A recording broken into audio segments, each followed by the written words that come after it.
এগৰাকী কণ্ঠশিল্পী। মোৰ বাবে তুমি আজৰি নিচিনিবা তোমাৰ পদূলিৰ ৰজনীগন্ধা। তিনি গগৈ সন্দৰ্ভত সীমান্ত শেখৰৰ মতামত কি? সেই বাকী কেইজন গগৈৰ কি কোনো কাম নাই নেকি? আছে। এই তিনিজন গগৈ সেই গগৈ বাকী কেইজন গগৈ নহয়।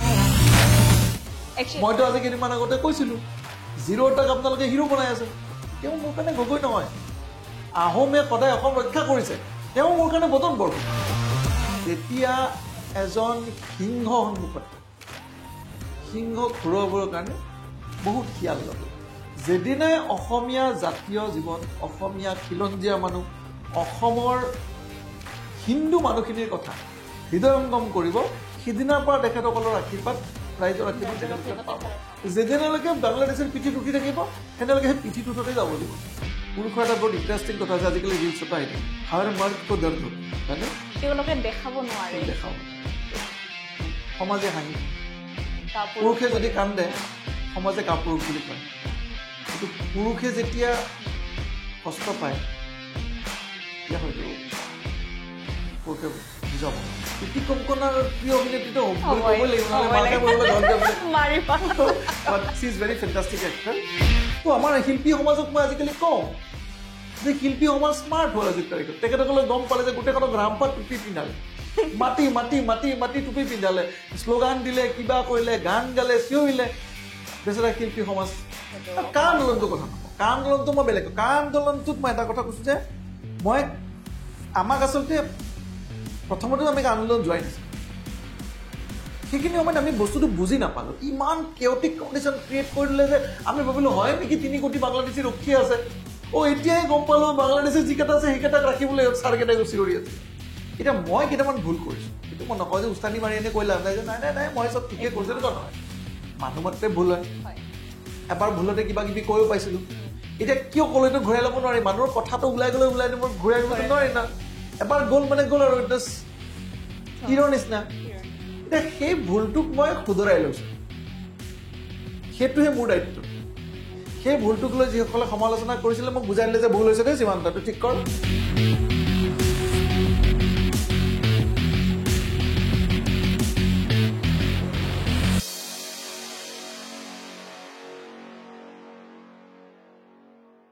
নমস্কাৰ, প্ৰাগ নিউজ ডিজিটেললৈ আপোনালোক সকলোকে মই ডিম্পী স্বাগতম জনাইছোঁ।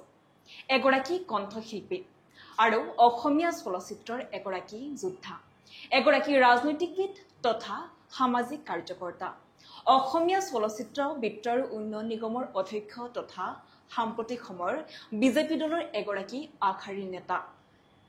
যি সময়ত তেওঁ নিজৰ কণ্ঠৰে অসমবাসীৰ মৰম বুটলিবলৈ সক্ষম হৈছিল আৰু সাম্প্ৰতিক সময়ত তেওঁ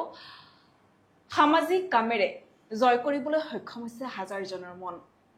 তেনে এগৰাকী ব্যক্তি, তেনে এগৰাকী শিল্পী, তেনে এগৰাকী ৰাজনীতিবিদ তথা অসমীয়া সংগীত জগতৰ এগৰাকী জনপ্ৰিয় কণ্ঠশিল্পী সীমান্ত শেখৰ। তেওঁ আজি আমাৰ ষ্টুডিঅ'ত আলহী অতিথি, লগতে আজি তেওঁৰ সৈতে মনৰ কথা জানিবলৈ প্ৰয়াস কৰিম। কিছু ব্যক্তিগত, কিছু সামাজিক, কিছু ৰাজনৈতিক, কিছু অৰাজনৈতিক। প্ৰথমে সীমান্ত দা, আপোনাক অনুষ্ঠানৰ মাজলৈ আদৰিছোঁ। কেনে আছে? Thank you Dimpi. মই ভালে আছোঁ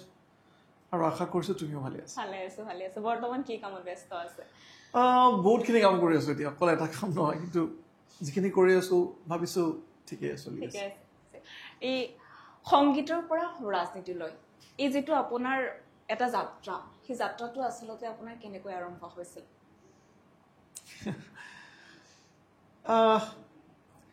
এইটো হঠাৎ হোৱা যাত্ৰা নহয়, বাট যদিও তাৰ ৰিজাল্টটো এনেকুৱা দেখা হৈছে যে হঠাতে হৈছে। এইটো এটা দীঘলীয়া চিন্তাৰ সমল। ৰাজনীতিটো বেলেগ একো নহয়, এনেকুৱাতো নহয় যে আৰু সংগীতৰ ৰাজনীতি একেটা ৰাস্তাৰে চলিব নোৱাৰে, এনেকুৱা নাই। দুটা একেটা ৰাস্তাৰে চলাব পাৰি। সংগীতটো মোৰ পেচা বুলি মই কেতিয়াও ভবা নাই, মোৰ নিচাই হয়। আৰু নিচাটোৰ লগত জড়িত আৰু এটা নিচা, ৰাজনীতিটো এটা নিচা। গতিকে দুইটা নিচা মই একেলগে চলাই আছোঁ। দুয়োখন ক্ষেত্ৰৰ অভিজ্ঞতা কেনেকুৱা আপোনাৰ? সম্পূৰ্ণ বিপৰীতমুখী। কিয়নো সংগীত আৰু ৰাজনৈতিক জগত আচলতে দুখন জগতৰ উদ্দেশ্য এটাই, ৰাইজৰ মাজত থকা। নহয় জানো এতিয়া ব্যৱস্থাপনাকেইটা বেলেগ বেলেগ বা তাৰ পথটোৰ মসৃণতাটো বেলেগ বেলেগ সংগীতৰ পথটোত আপুনি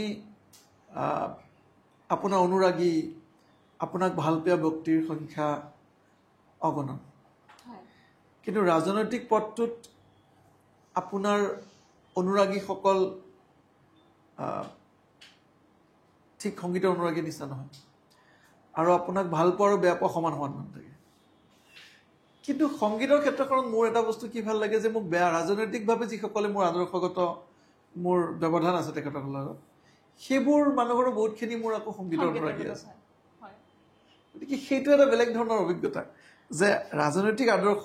বা মতানৈক্য থকাৰ পিছতো তেখেতসকল মোৰ সংগীতৰ হয়তো অনুৰাগী আৰু মই তেখেতসকলক সেইটো বিভাগতে মানে সেইটো ঠাইতে তেখেতসকলক সেইটো দৃষ্টিৰে সন্মান কৰোঁ যে আৰু তেখেতসকলে মোক তেনেকৈ চায় যে সংগীতৰ ক্ষেত্ৰত আমি তোমাৰ অনুৰাগী কিন্তু ৰাজনৈতিক ক্ষেত্ৰত তোমাৰ আমাৰ মতাদৰ্শ আছে আৰু সেইটো এটা ভিতৰত থকা বিৰাট সেই আচলতে মোৰ আৰু মোৰ জীৱনটোৰ মাজৰ সৌন্দৰ্য সেইটোৱেই মই সেই সৌন্দৰ্যটো বিচাৰি ফুৰোঁ আছে লগতে আপুনি অসমৰ সংগীত জগতত বহুকেইটা জনপ্ৰিয় গীত উপহাৰ দি থৈ দিছে আৰু এই ক্ষেত্ৰত এই সংগীতৰ যাত্ৰাটো আপোনাৰ প্ৰথমে কেনেকৈ আৰম্ভ হৈছিল দৰ্শকৰ বাবে অলপ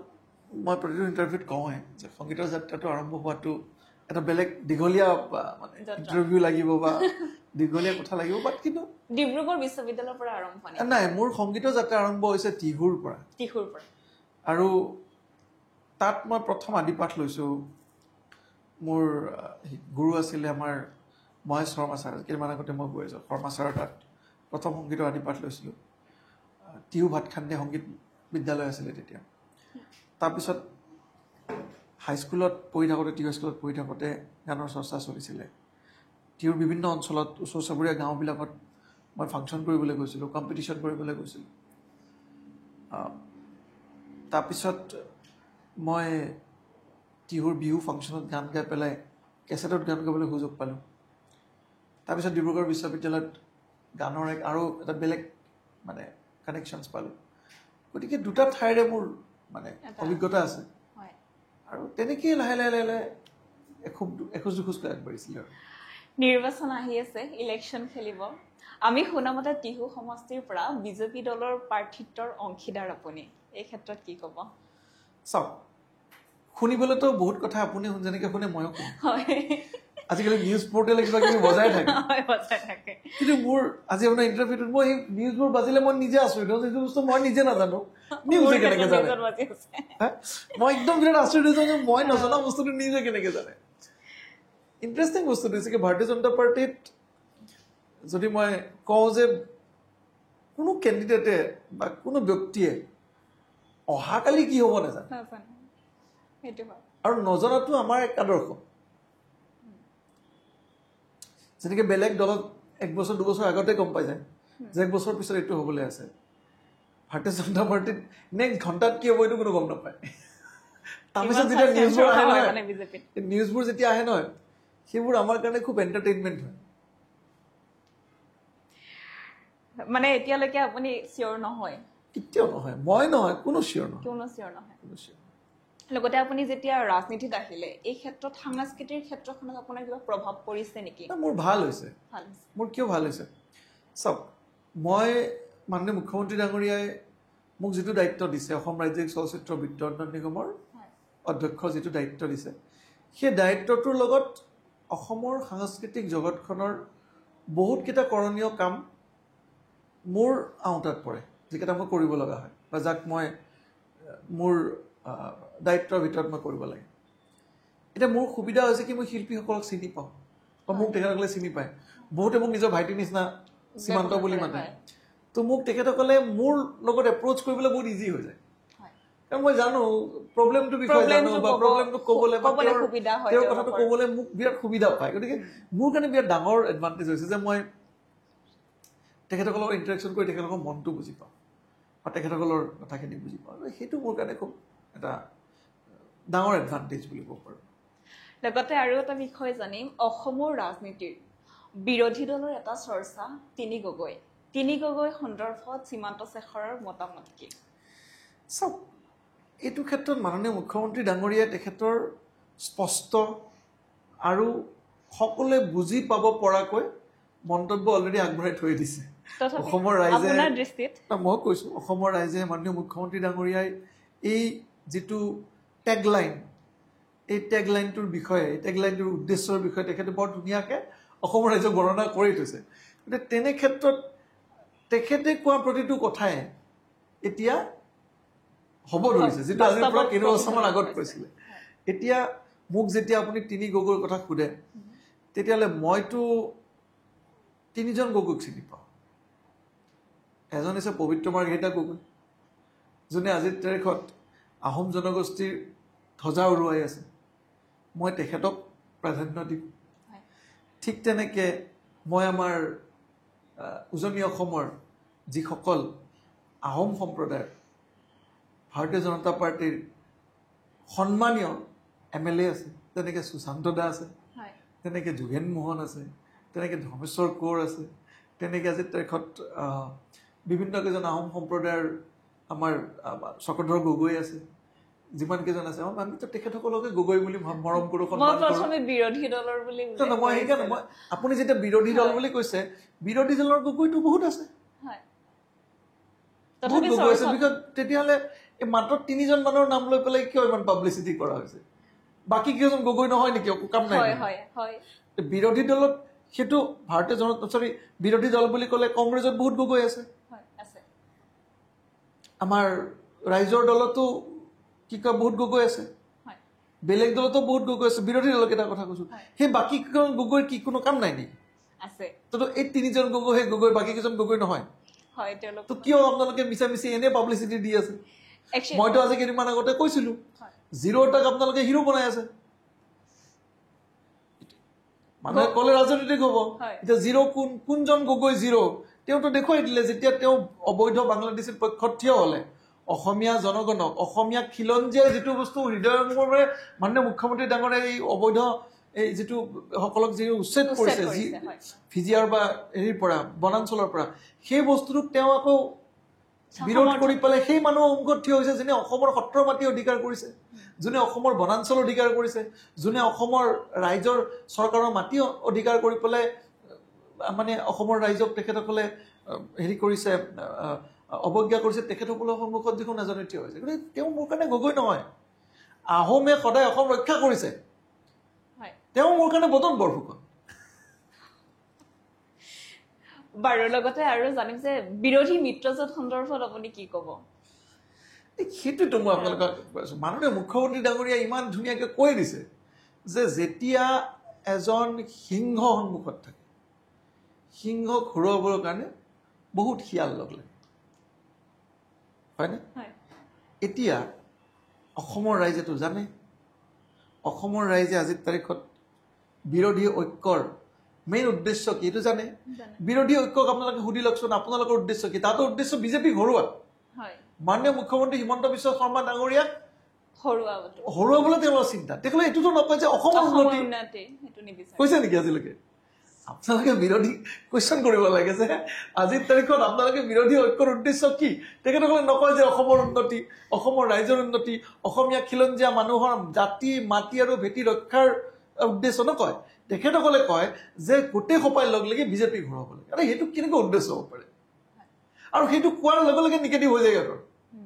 অসমৰ ৰাইজে গমেই পাই যায় ক'ৰবাত সেইখিনিৰ কাৰণে তেওঁলোক হাৰি আছে বুলি আপুনি ভাবে নেকি সেইটো কাৰণে জনসাধাৰণ বিজেপিক সাপোৰ্ট কিয় কৰে হাৰি তেখেতসকলে থকা নাই তেখেতসকলক অসমৰ ৰাইজে হৰুৱাইছে তেখেতসকলে হাৰি থকাটো তেখেতসকলৰ কাৰণে অলপমান সন্মানজনক কথাহে হৈছে অসমৰ ৰাইজে হৰুৱাটো তেখেতসকলক আচলতে আচল মানে কথা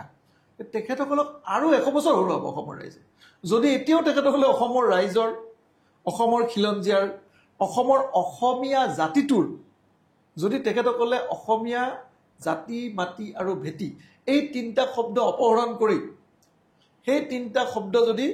অবৈধ বাংলাদেশীৰ পিঠিত উঠি পেলাই জাতি মাটি ভেটিৰ কথা ক'ব যিদিনা কৈ থাকিব তেতিয়ালৈকে সিহঁতে হাৰি থাকিব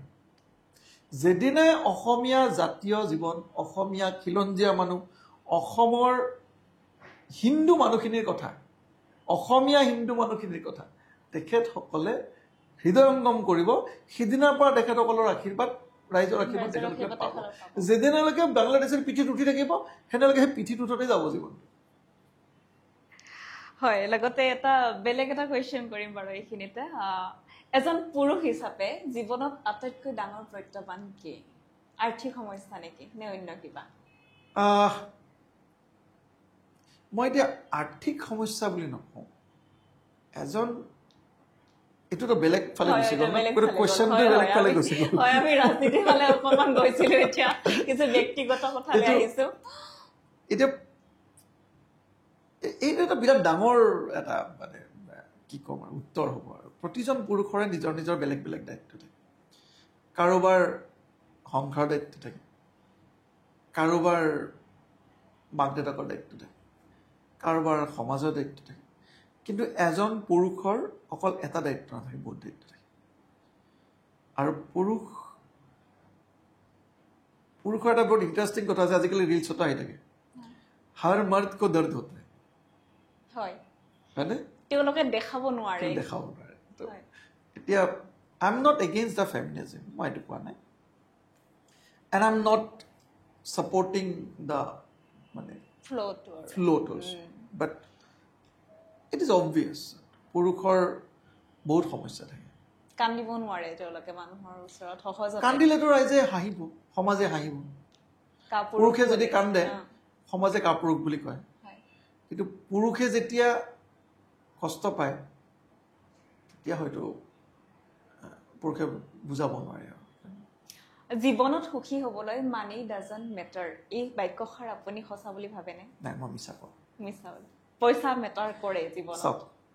জীৱনত সুখী হ'বলৈ অকল পইচাই মেটাৰ নকৰে সেইটোৱে শুদ্ধ প্ৰশ্ন কিন্তু পইচা মেটাৰ কৰে মানুহে যদি কয় যে মানে মানি কান বাই হেপিনেছ এইটো সম্পূৰ্ণৰূপে সঁচা কথা নহয় আজি হয়তো মই আপোনাৰ পডকাষ্টত কোৱাৰ লগে কালি বহুতে সেইটো লৈ পেলাই ট্ৰল কৰিব কথা পাতিব কিন্তু যিসকলে ট্ৰল কৰে সিহঁতেও জানে যে পইচা নহ'লে আজি যে আৰু যিসকলৰ পইচা নাই তেওঁলোকে হয়তো এইটো বস্তু বিশেষকৈ পইচা নোহোৱাটো আকৌ নিজৰ দোষ পইচা নোহোৱাটো নিজৰ দোষ দেই এইটো আনৰ দোষ কেতিয়াও হ'ব আমি কি কৰোঁ আমি আনক দোষ দি পেলাই নিজে বাচোঁ যে মোৰ চাকৰি নাই বিকজ মোক আজি চৰকাৰে চাকৰি দিয়া নাই মোৰ আজি পইচা নাই মোক সুবিধা দিয়া নাই পৃথিৱীত চব বস্তু সুবিধা নিজে এইখন ইমান কম্পিটিটিভ ৱৰ্ল্ড আজি মই নকৰিলে বেলেগ এটাই কৰি যাব হয় নহয় তো মই কিয় কম্পিটিশ্যনটো জঁপিয়াই নপৰোঁ পাৰোঁ নাপালোঁ পিছত কথা বাট কম্পিটিশ্যনটো কৰিব লাগিব হাৰিলেতো নহ'ব ন কিন্তু যদি হাৰোঁ আমি বেলেগক দোষ দি দিওঁ এইটোও নহ'ব এতিয়া পইচা কথাটো এনেকুৱা যে আপুনি যিমান ফিলেন্থ্ৰপিষ্ট দেখিছে ফিলেন্থ্ৰপিষ্ট চ' মেনি ফিলেন্থ্ৰপিষ্ট আৰ দেয়াৰ মোক এটা দুখীয়া ফিলেন্থ্ৰপিষ্ট উলিয়াই দিছোঁ এটা ছিংগল কঠিন নাই দুখীয়া ফিলেন্থ্ৰপিষ্ট কোনো নাই সেইকাৰণে হয়তো কয় চাগে যে মানুহ দুখীয়া হৈ জন্ম লোৱাটো ভুল নহয় কিন্তু দুখীয়া হৈ মৃত্যু হোৱাটো ভুল yes correct absolutely correct যে you are born poor that's not your fault if you die poor it's your fault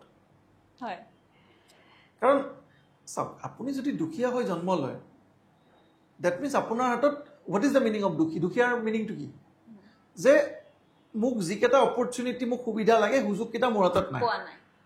এতিয়া মই বনাই ল'ব লাগিব যদি পালাই তুমি তেতিয়াহ'লে তুমি বনালা কি লাইফটো তুমি একো কৰিব নোৱাৰিলা কত ধনী মানুহৰ ল'ৰা ছোৱালী দেখিছোঁ বাপেকৰ গোটেই সম্পত্তি বিকি লাষ্টত দুখীয়া হৈ যায় বিকজ সি নাজানে বনাব কেনেকৈ লাগে বনোৱা বস্তু কিনি পেলাই দিলে এতিয়া দাদা মোক এতিয়া মোৰ ওচৰত মানুহে দাদা মই জীৱনটোত গান গাব খোজোঁ কিন্তু মই সুবিধা পোৱা নাই আৰু যিখিনি সমল আছে বনাই লওঁ সুবিধাখিনি কোনে কাক সুবিধা দিব পৃথিৱীত এখন কম্পিটিটিভ ৱৰ্ল্ড প্ৰতিযোগিতামূলক ইয়াত সুবিধা পাবলৈও তুমি সুবিধা পোৱাৰ যোগ্য হ'ব লাগিব প্ৰথম সুবিধা ল'বও জানিব লাগিব মই বদমাচি কৰিব দিয়া নাই কিন্তু যোগ্যতা অৰ্জন কৰাটো প্ৰথম যে মানে কাবিল বন পেলে কামিয়াবী ছাত মাৰকে পিছে ভাগি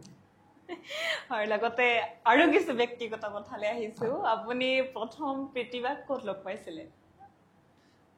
এইটোতো দীঘলীয়া বক্তব্য হৈ যাব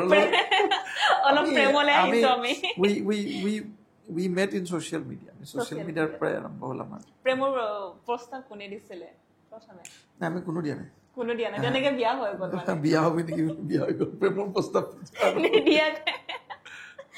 আৰু আপোনালোকৰ এতিয়া 10 বছৰ হৈ গ'ল চাগে এটা মানে সন্তানৰ আপুনি পিতৃ হিচাপে আপোনাৰ দায়িত্ব আপুনি সময় দিব পাৰেনে পৰিয়ালক অফক'ৰ্চ দিব লাগিব মই তাক যোৱাকালি তাক ছামাৰ ভেকেশ্যনৰ কাৰণে মই কেইদিনমান আগতে তাহাঁতক বাহিৰলৈ লৈ গৈছিলোঁ সিহঁতে ফুৰি মেলি আহিলে যোৱাকালি সি ক'লে মই গোটেই ফ্ৰেণ্ড চাৰ্কেল লৈ মই ক'ত যাব বিচাৰিছোঁ মই কৈছোঁ ঠিক আছে শ্বিলং গুচি যাওঁ শ্বিলঙত আমি এটা ছুইমিং পুল বুক কৰিলোঁ তাতে কৰিলোঁ কিন্তু তাৰ ফ্ৰেণ্ড চাৰ্কেলবিলাকো ইজ ভেৰি কুৱাইট নৰ্মেল মানে মই তাক বহুত বস্তু এক্সেছ নিদিওঁ সি একো স্পেচিয়েল বস্তু নাপায় সি নিজে লৈ ল'ব লাগিব আমি তাক এটা বেলেগকৈ ডাঙৰ দীঘল কৰিছোঁ যে যেতিয়া আমি ক'ত বজাৰলৈ যাওঁ আমি তাক তাৰ বাজেট কৰি দিওঁ যিটো বিচাৰে সেইটো দিয়া নহয় তাৰ মানে ইম্পচিবল কেতিয়াও নাপায় আমি তাৰ বাজেট কৰি দিছোঁ তোৰ হাতত 1000 টকা আছে 1000 টকাৰ ভিতৰত তই কিনিলে কিনিব লাগিব খালে খাব লাগিব তই মিলাই ল'বি এতিয়া সি দোকানত গৈ পেলাই তাৰ পুতলা ভাল লাগে মোৰ এতিয়াও মনত আছে সি পুতলা দুটা আছে এটাৰ দাম 500 টকা এটাৰ দাম 600 টকা এইটো 1100 হৈ গ'ল এতিয়া সি মোক সোধে দেউতা এইটোতো 1100 হৈ গ'ল মোৰ নাই বাজেটটো 1000 তই মিলাই লওঁ কি কৰিবি লাষ্টত তাৰ ইটোও ভাল লাগে এবাৰ চাই সিটো ভাল লাগে এবাৰ চাই দুটা সি ল'বও নোৱাৰে বিকজ তাৰ বাজেট এক্সিড কৰিছে গতিকে সি যিকোনো এটা থৈ আহে কৈছে এইটোৱে ল'ম দিয়া মই বাকী 400 টকাৰ কিবা এটা খাই ল'ম সন্তানক দায়িত্বশীল কৰিবলৈ কৰবাত আমি এনেকে বাজেট দিয়াটো প্ৰয়োজন নেকি আমি মানে মই আৰু প্ৰীতি আমি দুটাৰ অলপমান চিষ্টেমটো আমি বেলেগকৈ ডাঙৰ দীঘল কৰোঁ তাক যে আমি বহুত পাই মেলি ডাঙৰ হোৱা ল'ৰা ছোৱালী নহয় হয় বিশেষকৈ মই নহয় প্ৰীতিয়ে পাইছে বাৰু ভেৰি বৰ্ণ ৰিচ টাইপ মই সাধাৰণ ঘৰৰ পৰা বিলং কৰিছোঁ মা দেউতাই বস্তুবিলাক সাধাৰণভাৱে শিকাইছে আমি দুখীয়া নহয় ঠিকে আছে middle class family middle class mentality এটা আছে যে যিটো লাগে যদি তোক চেণ্ডেল এযোৰ লাগে তই এযোৰ ল এযোৰ কিনি আৰু এযোৰ এনে থৈ নিদিবি যেতিয়া সেই চেণ্ডেলযোৰ তোৰ আনকমফৰ্টেবল হ'ব তই আৰু এযোৰ লৈ ল'ব পাৰ একো প্ৰব্লেম নাই চ' ময়ো তাক এইটো ৰাস্তাটো শিকাইছোঁ যে যিটো বস্তু তোক নালাগে সেই বস্তুটো আজি তই নিকিনিবি কাৰণ এদিন তোৰ লগা বস্তু তই বিক্ৰী কৰিব লাগিব কিন্তু নহ'লে আৰু সেই বস্তুটোকে মই শিকাব বিচাৰোঁ যে আমি যে ল'ৰা ছোৱালীক যে আজিৰ তাৰিখত ব্ৰেণ্ডেড বস্তু শিকাওঁ যে ব্ৰেণ্ডেড কাপোৰ পিন্ধিব লাগে ব্ৰেণ্ডেড জোতা পিন্ধিব লাগে শ্ব'ইজিম বহুত কৰোঁ যে সামাজিক মাধ্যমত 5 ষ্টাৰ থাকিব লাগে মানে অমুক কৰিব লাগে তমুক কৰিব লাগে কিবা কৰিব লাগে যেতিয়া সি কষ্ট নোপোৱাকৈ বস্তুটো পাব নহয় তাৰ ভেলু সি কেতিয়াও বুজি নাপাব এনেকুৱা বহুত মানুহ আছে যে যোনে কষ্টৰ ভেলুটো বুজি পায় যেদিনা আপুনি তাক ভেলুটো শিকাই দিব ন তাৰপিছত আপুনি তাক নিদিয়াকৈ ইনফেক্ট নকৰে সি বিজনেছ ক্লাছত যায় সি মাৰ্চিডিজত উঠে সি এম্বেচেডৰত উঠে তাত কোনো এফেক্ট নপৰে কিন্তু প্ৰথমতে তাক বুজাওক what is the value of that what is the value of a branded cloth আপুনি আজি আপুনি ধনী আপুনি বহুত পইচা আছে আপুনি তাক আজি ৰলেক্স ঘড়ী এটা 17 লাখ টকাৰ ঘড়ী এটা কিনি দিব পাৰে মেট্ৰিক পাছ কৰি যোৱা লৈ আপুনি কিনি দিয়ক কোনো মানা কৰা নাই কিন্তু ডাজ ই ভেলুটো বুজি পায়নে সেইটো জানিব লাগিব তো লেট হিম আৰ্ণ ইট আপুনি সেইকাৰণে ল'ৰা ছোৱালীক আজিকালি কণ্ডিশ্যনছ দিব লাগে যে তই ঠিক আছে তই এইটো পঢ় তই যদি পঢ় যিটো আমাৰ মা দেউতাহঁতে কৰিছিলে যে তই যদি ভালকে মেট্ৰিক পাছ কৰ চাইকেল এখন কিনি দিম সেইটো আছিলে তো মা দেউতা চাইকেল তেতিয়াও কিনি দিব পাৰিলে কিন্তু মেট্ৰিকটো পাছ ভালকে কৰাৰ পিছত আজি কিন্তু মই ফাৰ্ষ্ট ডিভিজন পালোঁ মোক চাইকেল দিব লাগিব মোৰ হৈছে মই মেট্ৰিকত ফাৰ্ষ্ট ডিভিজন পোৱাৰ দিনা চাইকেল বিচাৰিছিলোঁ তেতিয়া হিৰো চাইকেল আছিলে কণ্ডিশ্যন আছিলে তো কণ্ডিশ্যন কিয় আছিলে যে you have to earn it উপাৰ্জন কৰিবলৈ শিকিব লাগিব তেতিয়াৰ পৰা এইটো প্ৰেক্টিকেল ব্যৱহাৰিক শিক্ষা বুলি কয় সুখ আৰু ভালপোৱাৰ সংজ্ঞা আপোনাৰ মনত কেনেকুৱা এই চাওক পৃথিৱীত এবছলুট ভালপোৱা বুলি কোনো বস্তু নাথাকে there is nothing like I love you, you love me ভালপোৱাটো ট্ৰানজেকশ্যনেল হ'ব নালাগে আৰু আজিকালি দিনত ভালপোৱাটো ট্ৰানজেকশ্যনেল সেইকাৰণে চাব maximum girlfriend and boyfriend they are very possessive to each other because ট্ৰানজেকশ্যনেল যে মই তোক এইটো দিছোঁ তই মোক এইটো দিব লাগিব মই ট্ৰাষ্টৰ কথা কোৱা নাই মই লয়েলিটিৰ কথা কোৱা নাই trust loyalty is a different thing trust loyalty ইমান থাকিব পাৰে বাট এইটো নহয় যে মই যিটো মানে তই কৰাটো ভাল পাওঁ তই সেইটো কৰিবি তেতিয়া দুটা মানুহ তললৈ যায় ওপৰলৈ নাযায় সেইকাৰণে ব্ৰেকআপ হৈ যায় this is the reason of maximum reason for the breakup is the possessiveness and the possessiveness itself is a transactional value যে মই ভাল পাওঁ যে তই এইটো কৰিবি আৰু তই সেইটোৱে কৰিব লাগিব আৰু যিদিনা এইটো আৰম্ভ হৈ গ'ল ন ইট ইজ ভাইচ ভাৰ্চা কণ্ডিশ্যনটো যেতিয়া দিয়া হয় এইটো কৰিব লাগিব গতিকে পৰিধি ৰাখিব নালাগে প্ৰেমত তোমাৰ যদি হয় নহয় তোমাৰ ওচৰতে থাকিব আৰু তোমাৰ নহয় তুমি যিমান তাক পিছফালে নপৰা কিয় যিমান মোবাইল চেক নকৰা যিমান কিবা নকৰা তোমাৰ কেতিয়াও নহয় ইম্পচিবল কথা এইটো গতিকে love is should not be transactional love should be like freedom liberty এতিয়া সেই বস্তুবিলাক আমি ক'বলৈ ভাল তাক প্ৰেক্টিকেলি এক্সাৰচাইজ কৰিবলৈ বৰবাদ কিন্তু আটাইতকৈ ইম্পৰ্টেণ্ট বস্তুটো মই কওঁ যে আমি নিজক প্ৰথম ভাল পাব লাগে সেইটো হয় কিয় কৈছোঁ যে বহুত ক্ষেত্ৰত দেখা পাওঁ আমি এইটো সেইটোৰ ভাল পোৱাৰ কাৰণে মানুহে বহুত ছেক্ৰিফাইচ কৰে আৰু এণ্ড অফ দ্য ডে এটা সময়ত মনে মনে ভাবে চালা মই কিয় কৰিলোঁ ছেক্ৰিফাইচটো আজিতো সি মোৰ লগত নাই এনে মিছা মিছি মই বহু অভিনেতা অভিনেত্ৰীক মই দেখিছোঁ এই নাই নাই তই এইটো এক্টিং কৰিব নোৱাৰ অমুক মানুহটোক মই ভাল নাপাওঁ তই এক্টিং নকৰিবি তাই বাদ দিলে চিনেমাখন তাৰপিছত ব্ৰেকআপ হোৱাৰ পিছত ভাবে চালা মই এখন চিনেমা কিয় বাদ দিলোঁ মই কৰা হ'লে ভাল আছিলে তো you should love yourself first and কণ্ডিশ্যনছবিলাক ছেট আপ কৰি লাভ নাই গতিকে আৰু আজিৰ যুগততো প্ৰেম বোলা বস্তুটোৰ ভেলিউটো তেতিয়াই থাকে যেতিয়া ইটছ বিকাম আনকণ্ডিশ্যনেল আৰু হেপিনেছ চাওক happiness is very unique thing it's a choice it's a fully choice আপুনি তুমি যেতিয়া তোমাৰ কণ্ট্ৰলটো বেলেগৰ হাতত দি দিবা তেতিয়া আমি দুখী হ'বা ন বিকজ তোমাৰ মনটোৱে বিচাৰি আছা কৰি আছা কিবা আৰে মনটো যিটো বিচাৰিছে সেইটো কৰা না হেপী কেতিয়া হ'ব মানে চিম্পল হেপী হ'বলৈ কি কৰিব লাগিব যে মোৰ মনটোৱে যি বিচাৰে মই সেইটোৱে কৰিছোঁ চুৰ কৰা কথা কোৱা নাই চুৰ কৰি হেপী বেলেগ কথা আৰু যিটো সমাজৰ ৰীতি নীতি বাদ দি পেলাই যিটো সেইটো বেলেগ কথা সেইটো কোৱা নাই কিন্তু হেপিনেছ যদি তুমি ইন পজিটিভ ৱে যে মই গধূলি 1 ঘণ্টা অকলে বহি চাহ একাপ খাই ভাল পাওঁ কোনোবাই যদি মোক কয় তই অকলে বহিব নোৱাৰো মোৰ লগতে বহি থাকিবলৈ 24 ঘণ্টা তুমি অট'মেটিক আনহেপী হ'ব তোমাৰ মন আছে যে আজি মই অকণ পাহাৰৰ ওচৰত যাওঁ ধুনীয়াকৈ বেগটো পেক কৰিলোঁ গাড়ীখনত বহিলোঁ কোনোবা পাহাৰত ওপৰত গৈ পেলাই ৰিজৰ্ট এখন বুক কৰি অকলে বহিলোঁ বা লগত দুজন ফ্ৰেণ্ড লৈ গ'লোঁ লৈ যাই বহি আড্ডা মাৰিলোঁ তাৰ তলত এক ৰাতি থাকিলোঁ বঢ়িয়াকৈ ফূৰ্তি চুৰ্তি কৰিলোঁ চাহ তাহ খালোঁ কফি চফি খালোঁ পাৰ্টি চাৰ্টি কৰিলোঁ মই হেপী হৈ গুচি আহিলোঁ এতিয়া কালি যদি তোমাক নোৱাৰো যাব তই ইয়াত থাক তুমি থাকি দিলা will you be happy? No.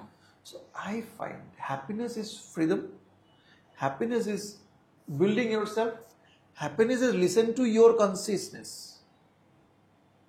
What is your consciousness? Listen to it. Follow it. বাৰু এতিয়া অন্য এটা প্ৰশ্নলৈ আহিছোঁ শেহতীয়াকৈ অসমীয়া চিনেমাসমূহৰ কেনেধৰণৰ পৰিৱৰ্তন আপুনি দেখিছে ভাল পৰিৱৰ্তন আহিছে চিনেমা ভাল বনাইছে প্ৰযোজক কেইজন যথেষ্ট পইচা খৰচ কৰিছে পৰিচালক কেইজনে প্ৰযোজকৰ পইচা খৰচ কৰাৰ দায়িত্ব মূৰ পাতি লৈ ভাল চিনেমা বনাইছে শেহতীয়াকৈ 3খন চিনেমা 3খন নহয় বহুত কেইখন চিনেমা 4-5খন চিনেমা ভাল হৈছে এনেকৈ যদি অৱস্থাত থাকে অসমীয়া চিনেমা আৰু ভাল হ'ব আৰু অসমীয়া চিনেমাৰ উন্নত কৰাৰ বাবে কি কি পন্থা আপুনি হাতত ল'ব চব আমি ইতিমধ্যে অসমীয়া চিনেমাৰ ছাবচিডিটো যোৱাবাৰ আমি 26খন চিনেমা ছাবচিডি দি আছোঁ মানে মুখ্যমন্ত্ৰী ডাঙৰীয়া আমাক বহুতখিনি গাইডলাইন্স দিছে তেখেতৰ গাইডলাইন্স মতে আমি অসমীয়া চিনেমাৰ যথেষ্টখিনি কাম কৰিবলৈ চেষ্টা কৰি আছোঁ ডেফিনেটলি আগলৈ হ'ব অসমত চিনেমা হলৰ অভাৱ আছে নেকি নাই এতিয়া লাহে লাহে বাঢ়ি আছে আছিলে এটা সময় এতিয়া নাই আৰু এতিয়া লাহে লাহে ফুলফিল হ'ব ওলাইছে এতিয়া ক'ত ক'ত বনোৱা হ'ব বুলি আপোনালোকে 50টা চিনেমা হলৰ আহি আছে এইটো মাহত 2টা চিনেমা হল খোলাব আমাৰ টিহুৰ যিটো চিনেমা হল 25 বছৰ বন্ধ হৈ আছিলে গান্ধী ভৱন চবে তুমিও জানা তুমি তাৰে টিহুৰে অৰিজিনেল তুমি জানাই তো গান্ধী ভৱনটো 25 বছৰ বন্ধ হৈ আছে এতিয়া এবছৰ এই অহা মাহত মাননীয় মুখ্যমন্ত্ৰী ডাঙৰীয়া ইনগ্ৰেশ্যন কৰিব one of the most beautiful cinema hall in the entire নামনি অসম বাপৰে ভাল খবৰ এইটো তেতিয়াহ'লে লগতে আপোনাৰ অসমীয়া যিটো চিনেমা শেহতীয়াকৈ হৈ যোৱা 3খন চিনেমা ভাইমন্দা ৰুদ্ৰ আৰু মালামাল বয়জ বুলি যিখন হেৰি হৈ আছে আপুনি চালেনে 3খন মই 3খনে চাইছোঁ 3খন বৰ ধুনীয়া চিনেমা হৈছে 3খন চলিছে হয় লগতে আৰু জানিম যে আপুনি টিহু মাখিবাহাৰ যিহেতু আপুনি জন্ম ঠাই আৰু মোৰ টিহু টাউন জন্ম ঠাই টিহু টাউনত হয় টিহু মাখিবাহাৰ যিহেতু এখন বিখ্যাত সভা সেই সভাখনৰ সৈতে আপোনাৰ কিবা স্মৃতি আছে সেইখন অকল মাখিবাহাৰ সভাখনেই নহয় সৰ্থেবাৰী টিহু সভা। অঞ্চলৰ এই হয়। এণ্টায়াৰ যিকেইখন সভা আছে তাৰে ভিতৰত গোটেইকেইখনে অন্যতম সভা আৰু মাখিবাহাৰ সভা হওক বা হাৰিভাঙাৰ সভা হওক বা সৰ্থেবাৰীৰ সভাই হওক বা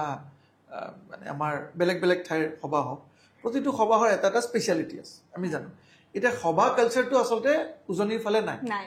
অকল নামনিৰ ফালে আছে সভাটো এটা এনেকুৱা বস্তু আজি এই পডকাষ্টৰ জৰিয়তে জানিব লাগে দৰ্শকে যে নামনি অসমত বিশেষকৈ এই অঞ্চলটোত টিহুৰ বৃহত্তৰ অঞ্চলটোত বা নলবাৰী জিলাৰ এই যিখিনি নামনিৰ আমাৰ অঞ্চলখিনিত সভা খুব বেছি হয় যিটো আমি সভা বুলি কওঁ হয়, স আৰু ভত আকাৰে বা সভা এই সভাটোৰ মেইন উদ্দেশ্য হৈছে সাংস্কৃতিক আধ্যাত্মিক আৰু ব্যৱসায়িক তিনিটাৰ সংমিশ্ৰণে হৈছে সভা প্ৰতিখন সভা এইটো থোৰ চাইণ্টিফিক কিন্তু আজি নহয় এইটো আজি বহুত ইমান বছৰৰ পৰা মানে ইতিহাস প্ৰসিদ্ধ সভাকেইখন মানে ইতিহাসৰ লিখাৰ সময়ৰ পৰাই সভাকেইখন চলি আছে ইয়াৰ ভিতৰত প্ৰতিটো সভাৰ মেইন উদ্দেশ্য হৈছে তাৰ যিখিনি থলুৱা বিক্ৰেতা বা থলুৱা ব্যৱসায়ী তেখেতসকলে এই 5 দিন এটা এক্সিবিশ্যন পাতে যিটো আমি আজিকালি ইয়াতে এক্সপো পাতো যে এক্সপোটোৰ সেইটো আচলতে অৰিজিনেল ৰূপ গাঁৱৰ অৰিজিনেল এক্সপো য'ত আমাৰ ঘৰত বনোৱা মিঠাই ঘৰত বনোৱা জিলেপি ঘৰত বনোৱা লাড়ু ঘৰত বনোৱা মুড়িৰ লাড়ু ঘৰত বনোৱা বিভিন্ন সামগ্ৰী ঘৰৰ ব্যৱহাৰিক সামগ্ৰী সকলো বস্তুৰ ব্যৱসায় বাণিজ্যত থলুৱা লোকে কৰে আৰু তাত বিভিন্নজনে তাত কিনিবলৈ যেনেকৈ সৰ্থেবাৰী সভাত কাঁহৰ কাঁহী কিনিবলৈ যায় মাখিবাৰৰ সভাত বিভিন্ন ধৰণৰ সামগ্ৰী কিনিবলৈ যায় হাৰিভাঙাৰ সভাত বিভিন্ন সামগ্ৰী কিনিবলৈ যায় প্লাছ তাত এক আধ্যাত্মিক পৰিৱেশ য'ত সভাগৰ হয় সভাগৰত এটা উদ্দেশ্য নামঘৰ থাকে কেন্দ্ৰীভূত নামঘৰ থাকে সেই নামঘৰত বিভিন্ন মানে আধ্যাত্মিক অনুষ্ঠান যেনেকৈ নাম প্ৰসংগ দুপৰীয়া নাম প্ৰসংগ হয় এতিয়া আধ্যাত্মিক গ'ল এতিয়া সাংস্কৃতিক কি হয় ৰাতিলে তাত এটা ইণ্টাৰেষ্টিং বস্তু হয় সেইটো হৈছে য'ত আমি কওঁ খোলা গান বুলি কওঁ খোলা গান হয়নে খোলা গান কি বহুতে নাজানিব খোলা গান হৈছে অসমীয়া নাট্য সমাজৰ প্ৰথম উদগিৰণ যে লোকেল নাট একাংকিকা নাট সেই একাংকিকা নাটৰ লোকেল সংস্কৰণ সেইটো হৈছে খোলা গান য'ত বিভিন্ন নাট সেই জুনিয়ৰ আমাৰ স্থানীয় শিল্পীসকলে নাট মঞ্চস্থ কৰে ৰাতিলৈ তাৰপিছত ঢুলীয়া তাৰপিছত ওজাপালি হয়নে এইকেইটাৰ এক সাংস্কৃতিক সংমিশ্ৰণৰ সভাত গতিকে সভা বুলি কোৱাৰ লগে লগে আজিৰ তাৰিখত সভাৰ ওপৰত এখনতো ডকুমেণ্টাৰী হ'ব লাগে সভাৰ বিষয়ে অসমৰ বিভিন্নজনে জানিব লাগে বা উজনি অসমত আৰু ভালকৈ জানিব লাগে যে নামনি অসমৰ এই বৃহত্তৰ টিহু অঞ্চলটোত সভাৰ মাহাত্ম্যটো কি ইতিহাস কি সভাৰ এইটো বিষয়ে জানিব লাগে আজি স্মল পডকাষ্টত মই অকণ ক'বলৈ পাই মোৰ ভালো লাগিছে যে সাংস্কৃতিক আধ্যাত্মিক আৰু বাণিজ্যিক তিনিটা দিশৰে সংমিশ্ৰণ হৈছে সভা আপুনি কিমান মানে কেতিয়া চাইছিলে লাষ্ট কেতিয়া চাইছিলে আপুনি মই যোৱা বছৰ গৈছো প্ৰতি বছৰে যায় সভাত এতিয়াও ন মই ইণ্টাৰেষ্টিং মোৰ মায়ে হাঁহে এইটো বস্তু ক'লে তোৰ স্বভাৱটো ঠিক নহ'ব বুলি কয় মই এতিয়াও সভাতে মুড়ি লাড়ু কিনি খাওঁ মই খাব লাগিব মুড়ি লাড়ু কিনি মায়ে মই আহোঁতে মোক সুধে মুড়ি লাড়ু কিনিলি তই মই কিনি লৈছো বেলেগ এটা আৱেগ ন সভাখন বুলি ক'লে সেইখিনি সময়ত মোৰ এতিয়াও মনত আছে নহয় আমি যেতিয়া হাৰিভাঙাৰ সভা হয় আমি টিহুৰ পৰা যাওঁ টিহুৰ পৰা 5 কিলোমিটাৰহে হাৰিভাঙা আমাৰ গাঁও অৰিজিনেল গাঁও হাৰিভাঙাৰ সভাত তেতিয়া দিনত মাঘৰ মাহত সভা হৈছিলে ঠাণ্ডা হয় ঠাণ্ডাৰ দিন থাকে আমি মোৰ মনত আছে আমি সেই সভাৰ কেইদিন আমি গোহালিত মানে ইমান মানুহ হয় ন চব ঘৰলৈ চব ঘূৰি আহে গতিকে থাকিবলৈ বিছনা অভাৱ হয় আমি গোহালিৰ ওপৰত ধুনীয়াকৈ গোহালিটোৰ ওপৰত মানে গোহালিবিলাক এনেকুৱাতো আমাৰ মানে চাংঘৰ টাইপ তো গোহালিৰ ওপৰত ধুনীয়াকৈ খেৰ দিওঁ খেৰৰ ওপৰত ধুনীয়াকৈ কাপোৰ দি পেলাই আমি ৰাতি তাত থাকোঁ এটা বেলেগ এটা অনুভৱ ন সেই যিটো আমেজ ঠাণ্ডাৰ দিনৰ যিটো আমেজ সেই সময়ত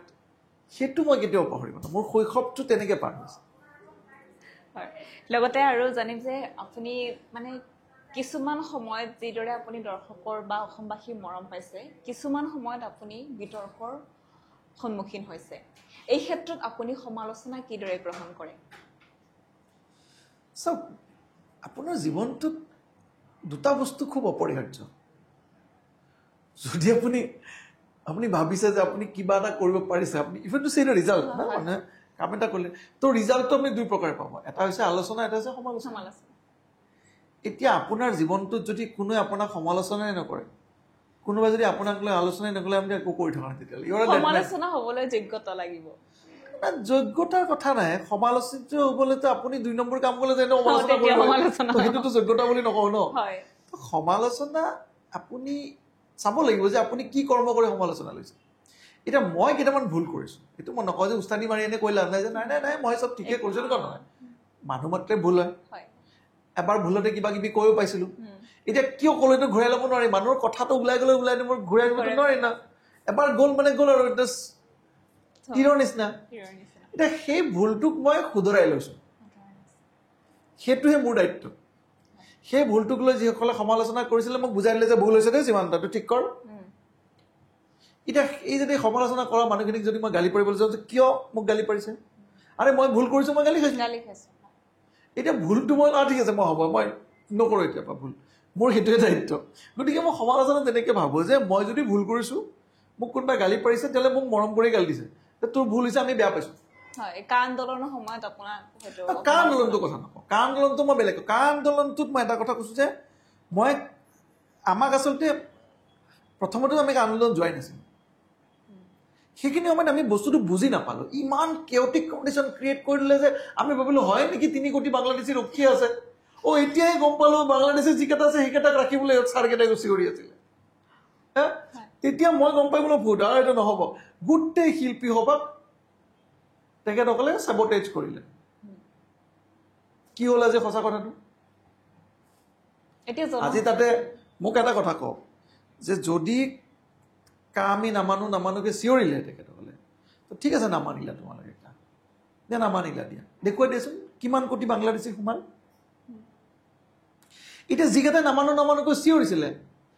সেইকেইজনে দেখোন আজি দেশত বাংলাদেশী উঠাই দিলে নিমাত হৈ বহি থাকে। কিয়? উচ্ছেদটো দেখোন এগেইনষ্টত মাত পাতিব সাহস নাই। সেইকেইটা বাংলাদেশী নহয়, সেইকেইটা সিহঁতৰ হৃদয়ৰ আপোন, সেইকেইটাক চুমা খাই বহি আছে। আৰু অসমীয়া মানুহখিনি ক'ত আছে আজি? তো আমাৰ শিল্পী সমাজক মই আজিকালি কওঁ যে শিল্পী সমাজ স্মাৰ্ট হ'ল আজিৰ তাৰিখত। তেখেতসকলে গম পালে যে গোটেইখনক ৰামপাত টুপি পিন্ধালে, মাটি মাটি মাটি মাটি টুপি পিন্ধালে, শ্লোগান দিলে, কিবা কৰিলে, গান গালে, চিঞৰিলে। বেচেৰা শিল্পী সমাজ, শিল্পীসকলক ব্যৱহাৰ কৰা হৈছিল নেকি? অফক'ৰ্চ ব্যৱহাৰ কৰা হৈছে। আপুনি কৈ লাভ নাই, চবেই জানে। আজি দেখোন দেখা পালে, দেখোন শিল্পীসকলে নিজেও দেখা পালে যে আজিকালি নাযায়তো মাতিলে শিল্পীসকল যায় বুলি দেখিছে নেকি? কিয় নাযায়? বিকজ শিল্পীসকলে এটা ভাল শিক্ষা পালে যে আমাক গোটেইখনে ৰামপাত ঠগন দিলে, তাত মাতি লৈ ঠিকছে শ্লোগান দিলে, শ্লোগান টগান দি মেলি এইকেইটা কৰিলে, লাষ্টত গৈ পেলাই সেইকেইটা আকৌ বাংলাদেশৰ এগেইনষ্টত মাত নামাতে। আজি এতিয়া চুপচাপ। এতিয়া চৰকাৰে বাংলাদেশী উঠাইছে, তেতিয়া তেওঁলোকে নিমাত নহয়, নিমাত নহয়, তেতিয়া তেওঁলোকে বাংলাদেশীৰ ফৰত মাতিছে। তোমালোকে দেখোন কা আন্দোলন কৰিছিলা, হয়নে? তো চৰকাৰে যিটো সিদ্ধান্ত সেইখিনি সময়ত লৈছে, আমি সেইখিনি সময়ত বুজাবলৈ বৰ টান হৈ গৈছিলে। আজি অসমীয়া খিলঞ্জীয়া ৰাইজে বুজি পাইছে যে এই 3টা শব্দ, জাতি, মাটি আৰু ভেটি, এই 3টা শব্দৰ যে অপহৰণ হ'ল, সেইখিনি সময়ত অপহৰণ হৈ যিসকলে আজিৰ তাৰিখত চৰকাৰে যিসকলক উচ্ছেদ কৰিছে, অসমৰ সত্ৰৰ ভূমিৰ পৰা উচ্ছেদ কৰিছে,